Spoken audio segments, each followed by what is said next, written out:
O culto hoje vai ser maravilhoso. Ai, hoje o culto vai ser uma bênção, né?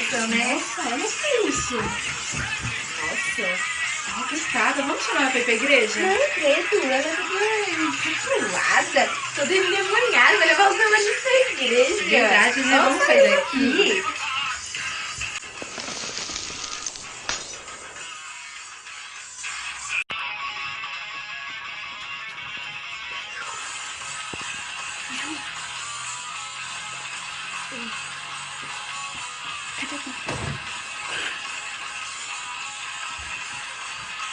Nossa, vamos dessa vez, vamos pra igreja, acho que o culto vai ser muito bom. É, eu vou. Você aceita Jesus? Eu aceito. Então me dá esse celular.